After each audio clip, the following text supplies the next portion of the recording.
Hello and welcome back to AB In Focus. I'm delighted to be joined today by Fernando Murillo, the Head of Retail Banking for Mashreq Bank, and Omar Onsi, the Founder and CEO of Nimcard. Gentlemen, thank you very much for joining me and welcome to the show. Thank you, Matthew. Thanks for having us.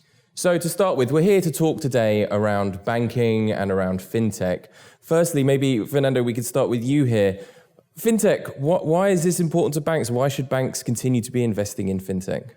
Historically, we've always been investing and collaborating with fintech. If you think about credit cards were fintech at one point in time. All the developments that we need to run our business, our tech, has been coming from fintech that eventually became big tech, okay? And now incumbents and consolidated industries. This is the same, but what we've seen the last decade and perhaps decade and a half has been a rejuvenated investment on fintech with the intention to really change the functionalities that can be offered to clients. And that's a very new thing. So fintechs have come in a refreshed way to provide in a very agile way things that were wanted by society, and banks perhaps were being a bit slow at delivering. And the collaboration is absolutely natural. We need to work with them. They will profit from our huge client base and our knowledge of our clients. And we profit from that refresh approach, that agile approach. And this symbiotic way of working is actually quite productive. And Omar, same question to you. Obviously, you come from the other side of the spectrum, from the fintech perspective. How do you see that relationship? Why is it important? Where you stand on it at the moment? So, fintechs, if you look at entrepreneurship, right? It's all about figuring out where do you see a gap in the market? Where do you see some friction happening in the user experience? And then you will find an entrepreneur jumping on, trying to figure that out and fixing it, right? And the minute you say the word fintech, it means handling people's money. It means you need to work with a regulated institution, if it's a bank, if it's the regulator. So this is where the collaboration comes in, right, between the fintechs. It's inevitable, it has to happen. And as Fernando was saying, fintechs would move more agile, much faster, smaller organization, much leaner, right? And they're very focused on a single problem, whereby a bank, heavily regulated, they've got a lot of responsibility on handling people's money. Large institutions, they would move much slower. Their compliance processes are much harder. Fintechs, they just move faster and figure out the problem and try to solve it. So this is where we see, the collaboration really important and it becomes super important. And I think that's interesting because we're sat here in Dubai, in the UAE, which is in itself something of a hub for fintech and financial technology firms. And as you say, when you're talking about banking institutions, it comes with a lot of regulation around handling people's money, but perhaps fintechs have the opportunity to be more agile in that regard. Yeah. How would you see the UAE as a hub for developing these new kinds of technologies? Yeah. So the hub was created simply, again, we go back to the entrepreneurship. Entrepreneurs follow money, right? And the UAE created that hub for entrepreneurs to come in. They removed the friction for an entrepreneur to set up, and they removed the friction to raise money and capital, because building any business requires a lot of capital. So this attracted a lot of entrepreneurs, attracted a lot of ideas, and a lot of people trying to solve out, small friction points or big problems that they see in the market, right? So this is the main attraction point, and it all starts by, you want to create a hub. How do you attract entrepreneurship? How do you create startups? How do you give them funding? And that, you've created your hub. Absolutely. And we're privileged, I must say, Matthew. It is amazing to see how a country of our size holds 50% of the fintechs in the region. We're members of the FinTech Hub, and there's a bouquet of fintechs of all kinds. You cannot imagine. It's like going to the best supermarket of fintechs in the world. Yeah. There are over 500, and it's amazing. You can be speed dating with them, and you would not have time to really see how much entrepreneurship and innovation is being hosted by this country, which is a magnet for talent. Would you say then, just to take that acronym slightly, that analogy slightly further, that it's a buffet of fintechs where you almost a la carte go in the direction that you need to as a banking and financial institution? I would choose bouquet more than a buffet. But frankly, we are really privileged. Because as we said, banks, we are evolving, right? We're going from being regulated all institutions into, at least in the case of Mashreq, super agile incumbents. If you came to Mashreq, you would see a fintech-like approach with hundreds of people working on agile. And we are constantly learning and interacting with those fintechs. And the scent of this bouquet is impregnating, right, the way we work, following with the analogy. But frankly, that is really a privilege, because that gives not just us, not just one bank, the whole sector. It gives us a competitive edge between, the competition that is healthy for our clients. We can really provide quality of life, which is in the end our real job, right? Quality of life for people who have been here for decades, for new people who are coming in the last few years or will come in the future. So it's really the most difficult thing to find in this business is talent. And having these fintech hubs is a fantastic way for us to get these talent accessible, coming from everywhere in the world. I think you've touched on it a little bit there already, but perhaps we could spend a little bit more time talking about the changing face of banking, the emerging trends, for instance, around banking as a service. How do you see that? How does Mashreq see that? What is the future in that regard? Mashreq is a super progressive bank, and it has been historically so for actually since the beginning. Now we are 55 years old, and we have showed that in our whole history, being the first at launching credit cards, debit cards, ATMs. So innovation is not something that you can develop overnight. It takes time, right? The new thing in the future, which is currently present, is being in the digital world. As in the past, it was having a big branch network and being in every corner and being physically present was essential.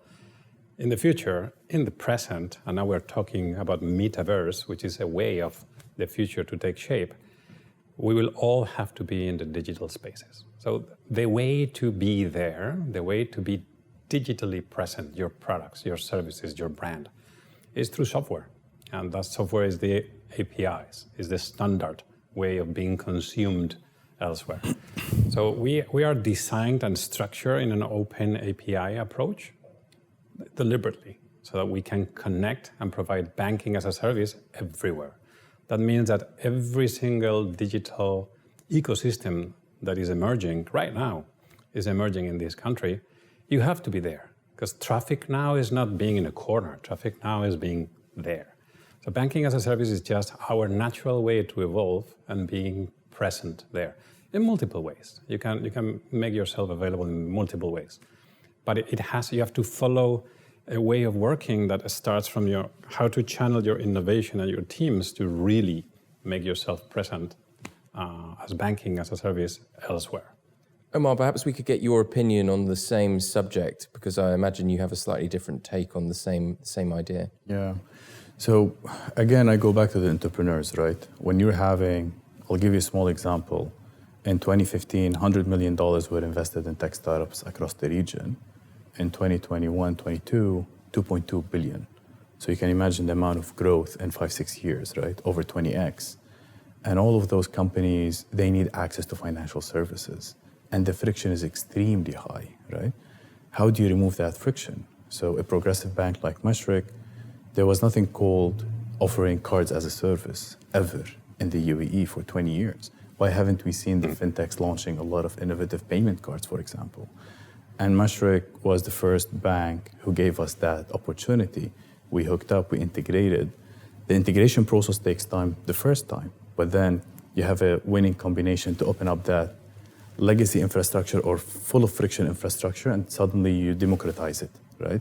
So it's super exciting time right now when you have a progressive bank working with high-tech startups, democratizing what used to be very locked kind of services, and then add to the mix a progressive regulator who've stepped up and started, looking at how do we remove friction for those fintechs and startups, right? And the whole idea, if you don't have something called banking as a service, and every fintech has to recreate the same infrastructure that everyone has to do, you're not going to go anywhere. And in a fintech space and tech innovation, it's all about speed as well. So banking as a service is all about removing friction, getting those fintechs to launch in as least time as possible. Launching a payment card used to take a year and a half. Now you can do it, and we're working on a new program so that you can launch it in a month, in 4 weeks. So major innovation is going to happen with just having something called banking as a service. Also, drilling down on something that you just mentioned there with regards to your experience with the UAE, obviously as a startup chasing innovation, chasing other banks for clients, what has your experience been like setting up a business in the UAE? I'm talking specifically, for instance, in regards to the regulatory atmosphere. How has that played into your approach to trying to provide these new services and new innovative ways of identifying these friction points and solving them? From a regulator point of view, so this is all new, right? This hasn't been going for like 10 years or so, right? Over the past 3 years, let's say, you would see regulators in the UAE and across the region all working on something called a sandbox. And they started opening up light kind of regulation in a controlled manner, inviting tech startups and fintechs to work, and the regulator was learning. So that, I guess, was stage one. Now stage two, you can see new regulation coming to the market. So in the UAE, 2 new licenses were issued over the past 18 months, I guess, right? That would open the door for more fintech innovation to happen. So this is a new movement, and you would see this across in Saudi, you would see it across Egypt. Central banks are stepping up, and more funding is going into fintech and tech startups. So it's a vicious circle. So one is feeding the other one, right? Maybe we could get Mashreq's approach on the other side on this? No, I think it's the same. We think alike. This regulator or regulators are extremely progressive. And you can see a proliferation of, again, talent being poured down to try to imagine and regulate how the future of fintech and financial institutions altogether will look like. I mean, before getting into a fintech regulation, this is a financial hub. And as such, it needs to provide future for the financial players in the future, right? So it is just a natural consequence of the nature of the country itself. So we have plenty of talent being poured down. Abu Dhabi Global Markets, the IFC, regulators like Central Bank has a fintech office, VARA now with virtual assets, Dubai Digital Authority. There is a lot of people, lots of think tanks, regulators, supervisors who are trying to shape the future of the financial industry in the future. And that means, by definition, creating the environment where fintechs can thrive and how we can collaborate with them in shaping that future and bring things to market faster. Perhaps you could speak a little bit specifically with regards to what areas you're looking to help solve, what problems you're looking to fix with those collaborations and with investments into fintech. Look, a myriad of those. But just to mention a few, I think there are at least 3 spaces that will be hot and will be absolutely required even today. One is RegTech. There is a strong need for technology being applied for compliance-related issues. We are all aware of the fact that how important it is to onboard clients safely, to make sure that the right due diligence is done. The processes today are still too manual, and there's a lot of information, there's a lot of data out there, and there's a lot of artificial intelligence that can be applied to those processes. Name screening is an example of that. So regulatory, RegTech is clearly one. Another is wealth tech. I think we are in the baby steps of wealth tech. There are good examples in the US, a few in Asia. I think they have to come here. This has to become a wealth creation, a wealth management hub for the whole world as well. And the third one is credit risk management. credit risk management is something that we still do with limited amount of information, typically information that we get ourselves as companies, banks, or fintechs, plus what we get from the credit bureau. There is a lot more information out there that we need to ingest to build more robust scoring models in order to lend better and lend more to clients. So those three aspects are clearly, among many others, are clearly super important issues that we banks need to be helped, and we are willing to collaborate. We're willing to find among the bouquet of these fintechs. We are willing not just to partner up, we are willing to invest. We have set up a fintech investment fund, like is the case with NimCard. We don't just want to work together, we want to marry with some of those. And speaking of NimCard as well, I understand recently NimCard received card issuer status in the UAE, the first for a fintech in the country. Yep. Talk to me a little bit about that process. What does it mean? What does it mean for customers and for your clients? Yeah. So basically, every fintech that wanted to issue a payment card, right? And almost every fintech needs to issue a payment card because you need to give your clients access to their money. And the best rails right now is give them a card. To do that, you need to work with the technical infrastructure called issuing processing. But then you also need something called BIN sponsorship, which handles your settlement. To do that, you need to be regulated by a financial regulator. Banks weren't too fond of doing this because it's a lot of work, regulatory burden, risk, and it requires a lot of resources from the IT, from the security, from the compliance. And the whole idea is, again, basis of banking as a service is how we remove that friction. So we work super close with the Central Bank of the UAE. That was the first step, right? And at the same time, we're working super closely with Mashreq, whereby we've reached an agreement that we can collaborate and do that card sponsorship, settlement, agreement, and arrangement, and open it up for the fintech ecosystem in a safe manner, right? And we've came up with a way that can really democratize that ecosystem. At the same time, we built our own tech stack to make sure it is designed to onboard hundreds of fintechs at speed, right? Because Mashreq can onboard the fintech, but their IT and technology was designed to serve the bank. It wasn't designed to be open up for hundreds of fintechs outside. So this is where the marriage comes in. So we put in our infrastructure that we've built that was designed specially to serve fintechs. Mashreq put in their regulatory and all of their compliance assets. We grouped those. We worked super closely with the Central Bank of the UAE, who issued us the first fintech license. It's called Retail Payment and Card Schemes.